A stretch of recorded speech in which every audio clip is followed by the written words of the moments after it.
Hello everyone, welcome to Vinayak education group. मैं आरिफ खान आप लोगों के लिए लेकर आया हूँ 11th क्लास की मैथ्स। 11th क्लास में आज हम पढ़ने वाले हैं चैप्टर नंबर 11 शंकु परिच्छेद। शंकु परिच्छेद की हमारी चल रही थी एक्सरसाइज 11.3। एक्सरसाइज 11.3 में हमने क्वेश्चन नंबर 15 तक कर लिए थे। क्वेश्चन नंबर 16 हम करते हैं। क्वेश्चन नंबर 16 में आपको क्या दिया गया है? आपको दे रखा है दीर्घ अक्ष की लंबाई, दीर्घ अक्ष की लंबाई। कितनी देर की दीर्घ अक्ष की लंबाई? बराबर 16 इकाई। कितनी देर की है? 16 इकाई।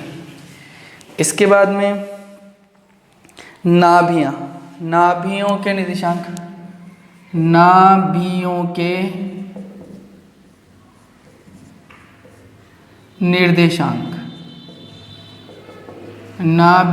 निर्देशांक दे रखे हैं 0, ±6। ये आपको दिया गया है और आपसे कहा गया है कि क्या निकालिए? दीर्घ वृत्त का समीकरण ज्ञात कीजिए। क्या ज्ञात करना? हमें दीर्घ वृत्त का समीकरण ज्ञात करना है। अब मेरी बात ध्यान सुने आप लोग। सबसे पहले तो दीर्घ अक्ष की लंबाई, तो दीर्घ अक्ष की लंबाई यानी कि सबसे पहले तो मान लेते हैं, माना दीर्घ वृत्त का समीकरण। क्या हो जाएगा दीर्घ वृत्त का समीकरण? क्योंकि यहाँ नाभि कौन से अक्ष पर है? वाई अक्ष पर है। तो वाई अक्ष पर दीर्घ वृत्त बनेगा। किस पर बनेगा? वाई अक्ष पर। तो वाई अक्ष पर दीर्घ वृत्त बनता है तो उसका समीकरण क्या होता है? x² प्लस y² यानी कि a² किसके नीचे जाता है? y के नीचे, बराबर 1। ये हमारे दीर्घ वृत्त का समीकरण आ गया। समीकरण नंबर 1 नाम दे देंगे इसको। अब आप जानते हो दीर्घ अक्ष की लंबाई, दीर्घ अक्ष की जो लंबाई होती है क्या होती है? दीर्घ अक्ष की लंबाई यानी कि 2a होती है, जिसका मान कितना दे रखा है? 16। 2 से काटा कितनी बार? 8 बार। तो a का मान आ गया आपके पास, कितना आया? 8। और ये नाभियों के निर्देशांक क्या होते हैं? 0, ±c होता है। तो c का मान आपके पास कितना है? c बराबर है कितना? 6। c का मान है, a का मान है, b का मान निकालना है। आप जानते हो, क्या जानते हो कि c² बराबर होता है a² - b²। सभी जानते हैं, है ना? c² बराबर a² - b²। अब c का मान कितना है? c का मान है 6, तो 6 का स्क्वायर। a का मान है 8, तो 8 का स्क्वायर। और b का मान आपको निकालना है, तो -b²। वैसा कैसे? इसको इधर ले जाते हैं, तो b² इधर आते काय का हो जाएगा? प्लस का। और ये 8 × 8 = 64, 6 × 36 उधर जाएगा तो माइनस का हो जाएगा। घटाएंगे, 14 में से 8 जाएगा, कितना बच जाएगा? 14 में से 8 जाएगा, 14 में से 6 जाएगा तो कितना? 8 बच जाएगा। यहाँ कितना बचा? 5। 5 में से 3 गया तो कितना? 2। ठीक। अब b का मान निकालेंगे तो b बराबर कितना आ जाएगा? b बराबर उधर जाते ही √28 हो जाएगा। क्या हो जाएगा? √28। अब हम क्या करेंगे? a और b का मान निकल गया आपके पास, है ना? a और b का मान कहाँ रख देंगे? समीकरण 1 में। क्योंकि हमें क्या निकालना था? c का मान दे रखा है, a का मान दे रखा है, हमें b का मान निकालना है। क्योंकि यहाँ a और b का मान रखना है हमें, और कुछ नहीं करना है ना। तो b का मान निकाल लिया हमने, b का मान √28 आया। अब ये a और b का मान का रख देंगे समीकरण 1 में। तो a तथा b का मान समीकरण 1 में रखने पर, जैसे समीकरण 1 में रखा, समीकरण 1 में रखते इधर देखना ध्यान से, ये x² b की जगह रखेंगे हम √28। तो √28 का स्क्वायर, √28 का स्क्वायर प्लस y² अपॉन ए स्क्वायर, ए का मान कितना है 8, तो 8 का स्क्वायर बराबर कितना 1। आगे चलते हैं, एक्स स्क्वायर वैसा का वैसे ही, स्क्वायर से क्या कट गया रूट कट गया, यानी कितना बचा 28 प्लस वाई स्क्वायर वैसा का वैसे ही, 8 का स्क्वायर 8 अट्ठे 64 बराबर कितना 1। ये हमारा सवाल बिल्कुल कंप्लीट हो गया, यानी कि ये हमारे दीर्घ वृत्त का समीकरण आ गया। तो इस तरह से हम सवाल कर सकते हैं, आपको समझ में आ गया होगा, है ना। ठीक है, तो अब ये इसके जैसा ही सवाल मैंने 15वां भी बताया था और एक ये 16वां भी बता दिया। अब इसके बाद में हम नेक्स्ट सवाल पे चलते हैं, तो इसको मिटा देता हूँ मैं, उतार लिया होगा सबने।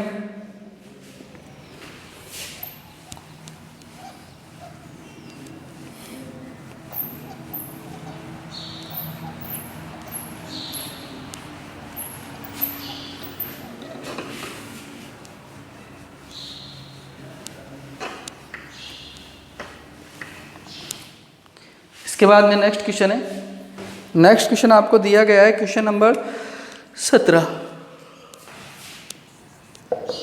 क्वेश्चन नंबर 17 में आपको दे रखा है, क्या दे रखा है, नाभियां, यानी नाभियों के निर्देशांक, नाभियों के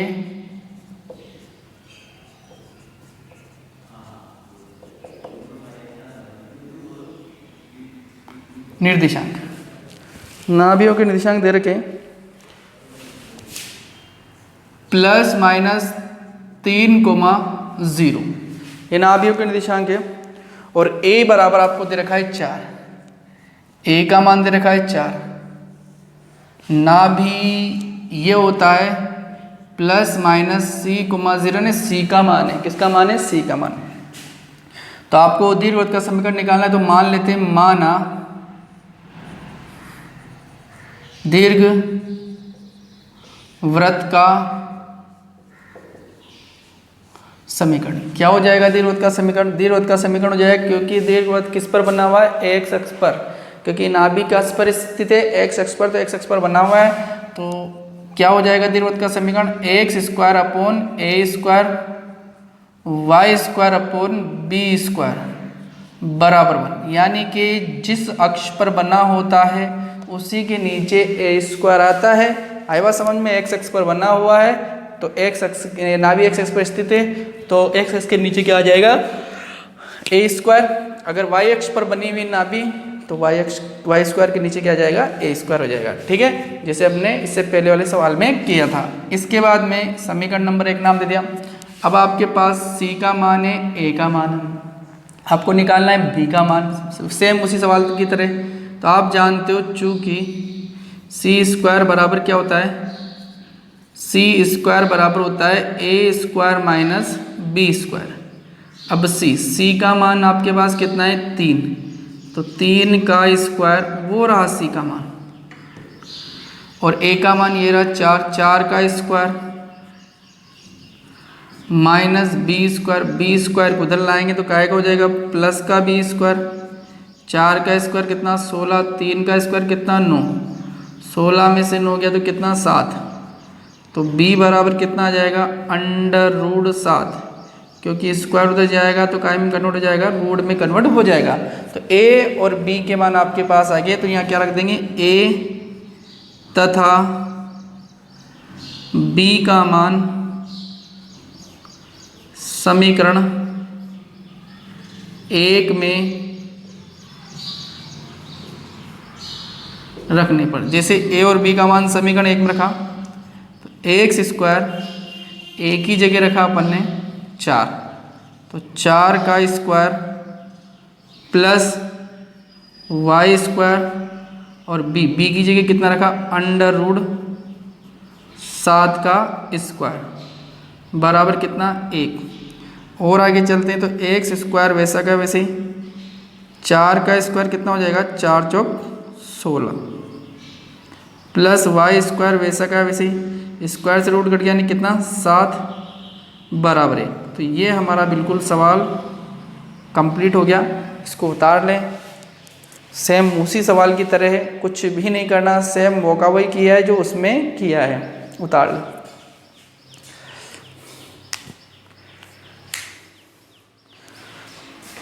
इसके बाद में ये उतार लिया होगा सबने। इसके बाद में हम नेक्स्ट क्वेश्चन देखते हैं, इसको मिटा देता हूँ मैं।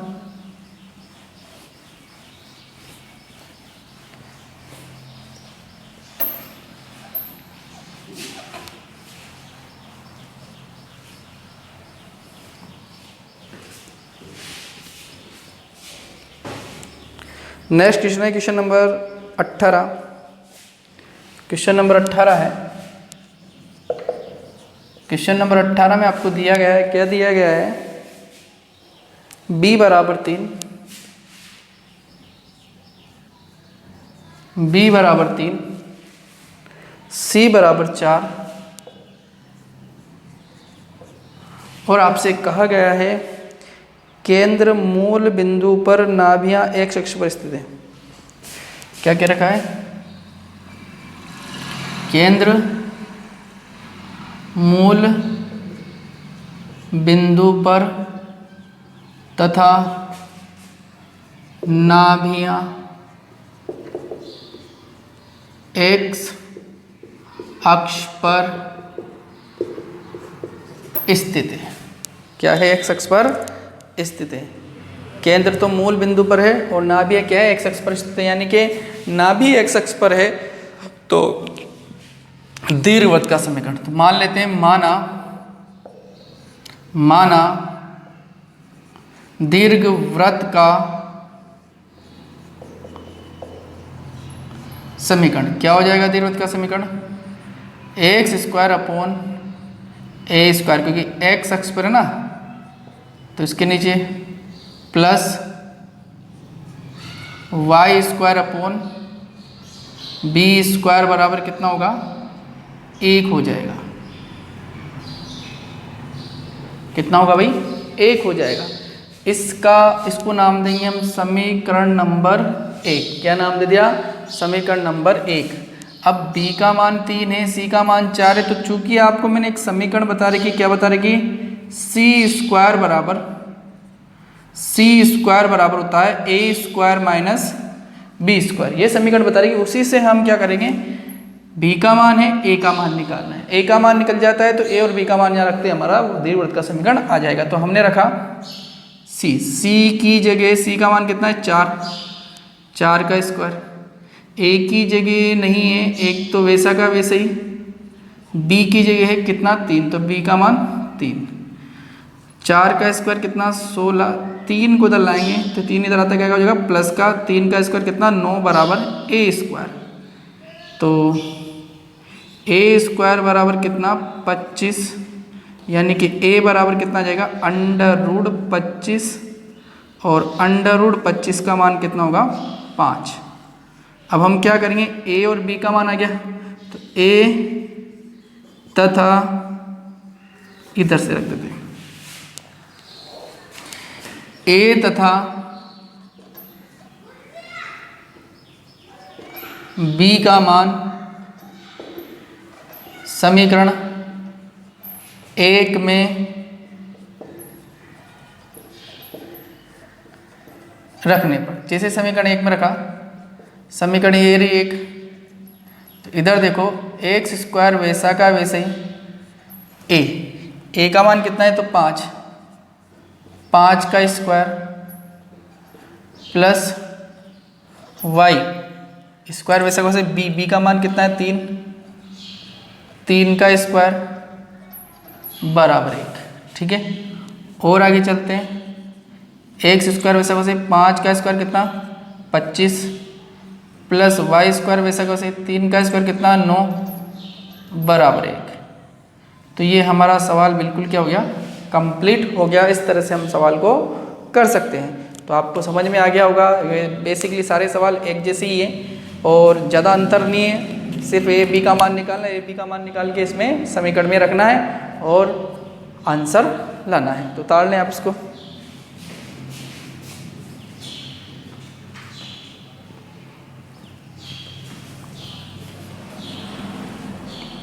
उतार लिया होगा सबने। इसके बाद में हम नेक्स्ट क्वेश्चन पे चलते हैं, इसको मिटा देता हूँ मैं।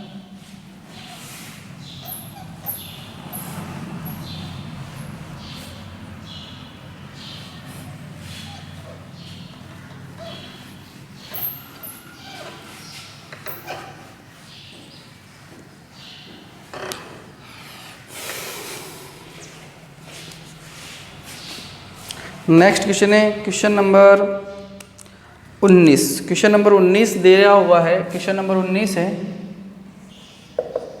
Question number 19। क्वेश्चन नंबर 19 में क्या दिया हुआ है, केंद्र 0 0 पर, केंद्र 0,0 पर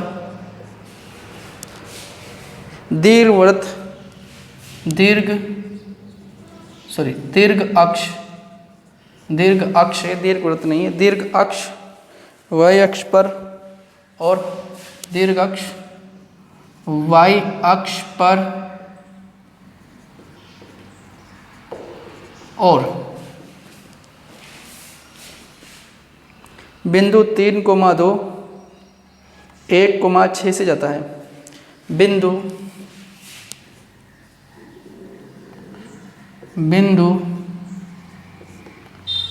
3,2 और 1,6 से जाता है, बिंदु 3,2 और 1,6 से जाता है। तो हमें क्या करना है, दीर्घवृत्त का समीकरण ज्ञात करना है। सेम इसके जैसा ही सवाल 20वां है, लेकिन वहाँ x अक्ष पर है, यहाँ y अक्ष पर है। कोई बात नहीं, तो सबसे पहले तो हम दीर्घवृत्त का समीकरण मान लेते हैं। माना दीर्घवृत्त का समीकरण क्या हो जाएगा, दीर्घवृत्त का समीकरण x²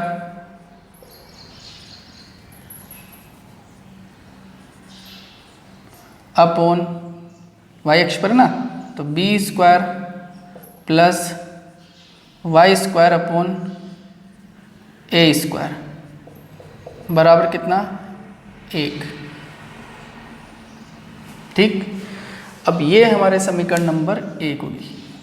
समीकरण 1 इस बिंदु से होकर के गुजरती है, यानी कि दीर्घवृत्त इन दोनों बिंदु से होकर जाता है।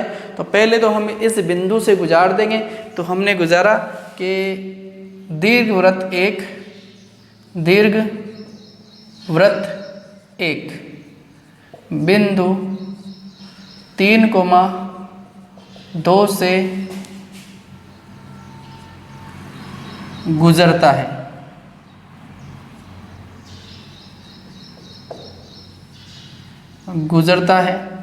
अगर ये बिंदु इस दीर्घवृत्त से गुजरेगा तो इस दीर्घवृत्त को क्या करेगा, संतुष्ट करेगा। यानी कि x और y की जगह हम 3 और 2 रख देंगे, है ना। तो जैसे हमने रखा 3 रखा, 3 का स्क्वायर कितना 9 बटा b², इधर रखा 2 का स्क्वायर 4 बटा a² बराबर 1। समीकरण नंबर कौन सी है, 2। इसी प्रकार दीर्घवृत्त 1 कौन से बिंदु से, बिंदु 1,6 से, किससे 1,6 से होकर या 6 से गुजरता है, 1,6 से क्या करता है, गुजरता है। इससे गुजरेगा तो ये भी इसको क्या करेगा, संतुष्ट करेगा। नहीं, यहाँ एक x की जगह 1 और y की जगह 6 रख देंगे। रखा 1 बटा b² प्लस इसकी जगह रखा 6, तो 6 चंग 36 बटा a² बराबर कितना, 1वें शकल से। ये समीकरण नंबर 3। आप चाहो तो इन दोनों को भी बराबर कर सकते हो। बराबर करने के बाद में लेकिन उसमें आपके दिक्कत ये आ जाएगी कि फिर a और b के मान कैसे निकालोगे। ठीक है, तो a और b के मान निकालने के लिए आप ऐसा नहीं करना है, आपको क्या करना है, थोड़ा सा दिमाग लगाते अपन यहाँ पर इसको उधर ले जाते हैं। जैसे उधर ले गया फिर ये मान इसमें रख देंगे। किस में रख देंगे, इसमें रख देंगे। जैसे रखेंगे तो मैंने क्या किया, इसको उधर ले गया 1 अपॉन थोड़ा सा बड़ा है b², उधर जाते 1 माइनस 36 अपॉन a²। इसको मैं पहले लघुत्तम ले लेता हूँ, तो कितना आ जाएगा a², इसके नीचे कुछ नहीं तो लघुत्तम से गुणा कर देंगे माइनस का 36। अब हम क्या करेंगे, माइनस का 36। अब हम क्या करेंगे, इसको उल्टा कर देंगे। जिसे उल्टा करेंगे तो क्या हो जाएगा, b² बटा a हो जाएगा, इधर हो जाएगा a² बटा ए स्क्वायर माइनस 36 हो जाएगा, नहीं हो जाएगा। अब बी स्क्वायर का मान हम कहाँ रख देते हैं, समीकरण 1 में नहीं रखेंगे, समीकरण 2 में रखेंगे, क्योंकि समीकरण 1 से तो हमने मान निकाला ही है। तो समीकरण 1 से तो हमने मान निकाला ही है, तो हम बी स्क्वायर का मान क्या किस में रख देंगे, सॉरी समीकरण 3 इससे तो मान निकाला है, समीकरण 2 में रखेंगे।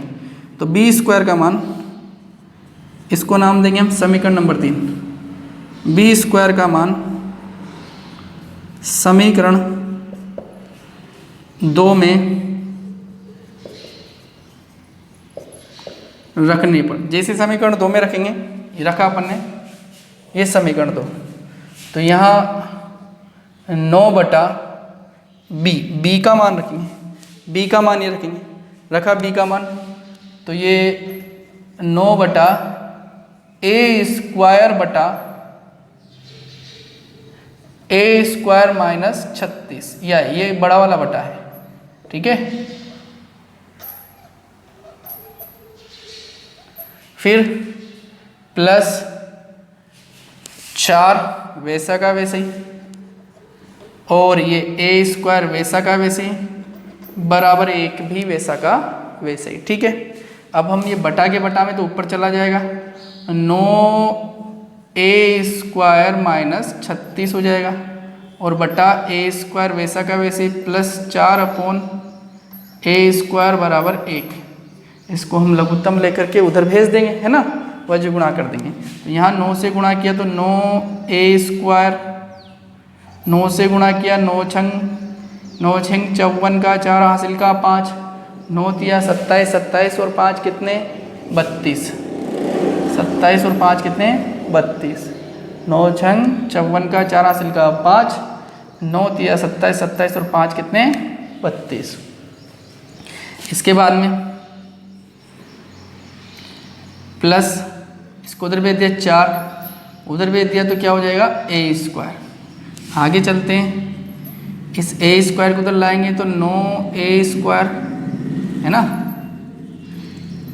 324 में से 4 जाएगा तो कितना बच जाएगा 320, 320 उधर जाएगा, ये ए स्क्वायर तो इधर आएगा माइनस का, 324 में से 4 जाएगा तो 320, 320 उधर जाएगा तो क्या हो जाएगा प्लस का 320, 9 में से 1 गया तो कितना 8a स्क्वायर बराबर 320, 8 से काटा 8 चौक 32, यानी कि ए स्क्वायर बराबर कितना आ गया 40, ए स्क्वायर का मान 40 आ गया। अब ए स्क्वायर का मान का रख देंगे समीकरण नंबर 3 में, तो ए स्क्वायर का मान समीकरण 3 में रखने पर, काय में रखा अपने ए स्क्वायर का मान, अब हमने ए स्क्वायर का मान निकाल लिया, एक्स का तो आ गया, अब इसका और निकालना, तो इस ए स्क्वायर का मान आप चाहो तो इनमें रख दो, इनमें रख दो, इसमें रख दो, किसी में भी रख दो इनमें से, तो हम इसमें रख देते हैं डायरेक्ट, है ना। तो ए स्क्वायर का मान रखा अपन ने, तो बी स्क्वायर तो वैसा का वैसे ही, जैसे ए स्क्वायर का मान कितना है 40, और नीचे कितना 40 माइनस कितना 36, तो 40/40 में 36 गया तो कितना बच जाएगा 4, यानी कितना 10, तो बी स्क्वायर का मान कितना आ गया 10। अब क्या करेंगे, ए स्क्वायर तथा बी स्क्वायर का मान किस में रख देंगे, समीकरण 1 में रखने पर, किस में रखने पर, समीकरण 1 में रखने पर। देखते हैं यहाँ दिख रहा है नहीं दिख रहा, दिख रहा होगा तो नीचे रख देंगे, तो यहाँ पर नज़र नहीं आ रहा है तो हम क्या करेंगे इधर लिख देते हैं, इधर लिखा मैंने, जैसे लिखा तो एक्स स्क्वायर तो वैसा का वैसे ही अपॉन बी, बी स्क्वायर की जगह हमने बी स्क्वायर का मान कितना है 10, तो 10 रख दिया साहब, प्लस वाई स्क्वायर बटा ए स्क्वायर, ए स्क्वायर का मान कितना है, ए स्क्वायर का मान है 40, तो ये 40 रख दिया बराबर कितना 1, तो ये हमारा सवाल बिल्कुल क्या हो गया, कंप्लीट हो गया आंसर। उतार ले इसको, और ये बहुत ही थोड़ा सा डिफ़िकल्ट सवाल था और थोड़ा सा बड़ा भी था, और सेम यही सवाल है 20वां, क्योंकि उसमें सिर्फ यहाँ एक वाई अक्ष की बात करें, उसमें एक्स अक्ष की बात करेंगे। तो सबसे पहले तो हमने क्या किया, दीर्घवृत्त का समीकरण मान लिया, दीर्घवृत्त के समीकरण ये वृत्त है, दीर्घवृत्त इस बिंदु से बिंदु से होकर जाता है, तो सबसे पहले हमने 3, 2 से गुजार दिया, तो यहाँ एक्स की जगह 3 और y की जगह 2 रख दिया, हल किया, ये आया।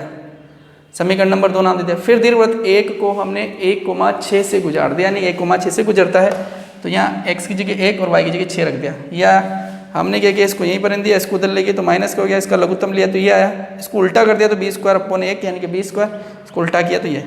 अब ये मान का रख देंगे, समीकरण 2 में रखा, हल किया तो a² का मान 40, a² का मान यहाँ रख दिया तो b² का मान 10, a² और b² का मान समीकरण 1 में रख दिया तो हमारा आंसर आ गया। तो इस तरह से हम सवाल कर सकते हैं। इसका 20वां सवाल आप करें, उतार लें इसको। आज के लिए इतना ही काफ़ी, बाकी हम नेक्स्ट टाइम पे देखेंगे।